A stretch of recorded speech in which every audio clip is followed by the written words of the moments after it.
just wanted to do a short video showing how to remove a frozen, should I say rested on, stuck hub assembly, because I searched on the internet and there wasn't really an exact description. So the problem is, let me rotate the steering wheel by hand. Problem is that this hub assembly is not just tipping out like in the video as I expected. Its round portion is frozen, rested in place. So I'll move this steering wheel again so we can see down the side.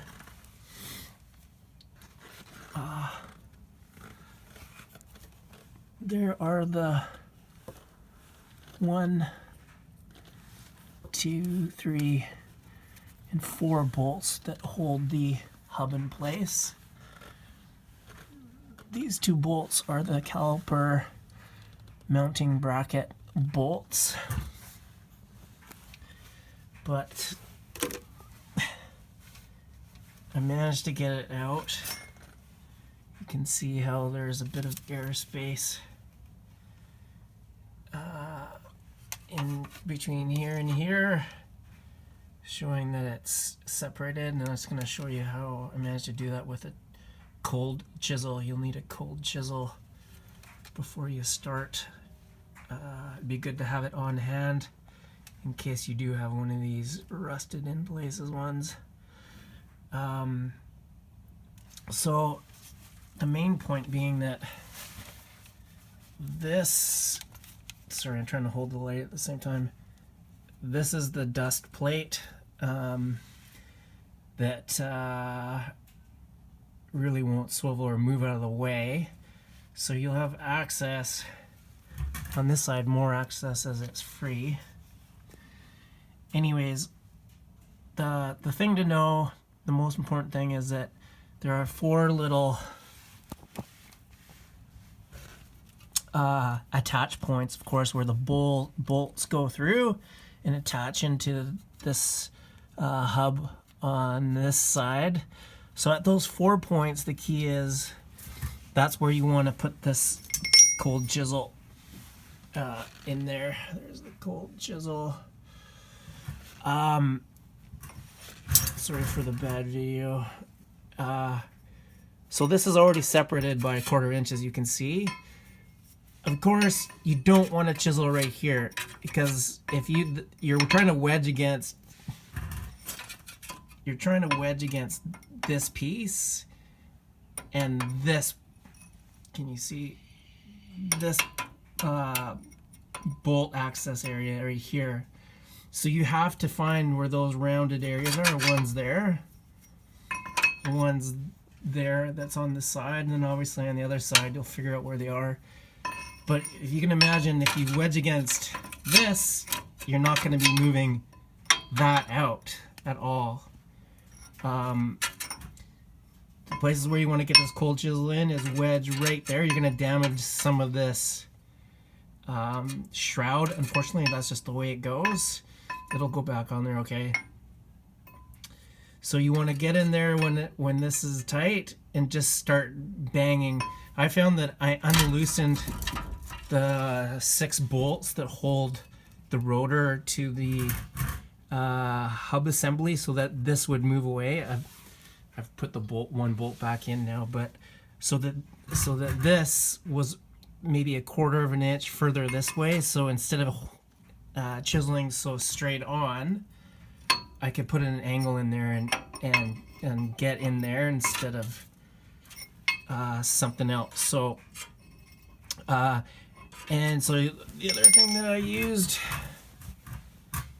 was this one. The handle's not too long, so this thing's about 12 inches long, and it's 2.5 pounds, I believe. I just got it at KMS Tools in Coquitlam, Vancouver. This is the perfect weight and size to swing, so was just swinging in here, and you're gonna have to do the top first or whatever, go to the bottom, hit it a little bit, and you'll probably not see any motion at all if it's frozen in there. Just keep rotating and go to the other side where the other, if you're gonna call it a knuckle, is. Pound and wedge between that and that, and just start working your way around, because there's 4 points. The top is obviously easier on this side to hammer against, so you can really whack it. Once you see it start moving, that's a really good sign, because that means that you've somewhat started to be successful in the removal. So don't just pound up here super hard and trying to angle it so much. You just want to lever it out evenly, low, middle, and all the way around, and then you'll get it off. I'm actually going to be doing some work on this lower ball joint. It needs replacement because it's got some play. So down there's a 27 millimeter nut, which I will remove soon, and these 4 ones, there's a nice video online, YouTube, to help you with that one. And what else should we look at up here? That's the upper ball joint, of course. On this side over here, let me grab this and pull it by hand. Okay.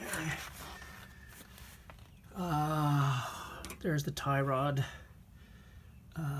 where it assembles, and so I'm hoping, I'm not quite sure yet, that I'm gonna be able to undo this, undo these bolts that are up here, those 4 bolts, the nut that's at the bottom, undo that, pull that whole piece out, and try and get the new ball joint in there without having to undo the upper one. I'm not sure yet, so I don't want to give you bad advice if that's possible, but I might have to undo this one and remove this in order to replace this lower ball joint. But anyways, hopefully that'll show how I did it. I did manage to do it. I was a little afraid that I wasn't going to be able to get the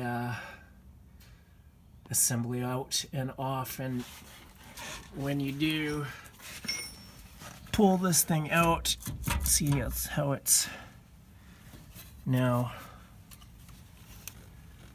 It is now wiggling loose in here, and that wire is back there. The wire, they say, be careful. You'll see if I move this sideways here now, that I can tip the bottom out first in order to be careful of the wire. But the other thing that I should say is that I found that on one of those round knuckles, if you call it that, sorry, one of, where is it here? Sorry, right there. For example, if I get a chisel, where's my chisel? I'll just use this for fun. For example, sorry. If I get it in there, I can wedge it down and spin this whole assembly. So I'll show you. It's possible. If you push it, it'll rotate in the bracket, and that will move the wire to the side where it is more free for coming out. So there it is. So it's more free coming out in this area.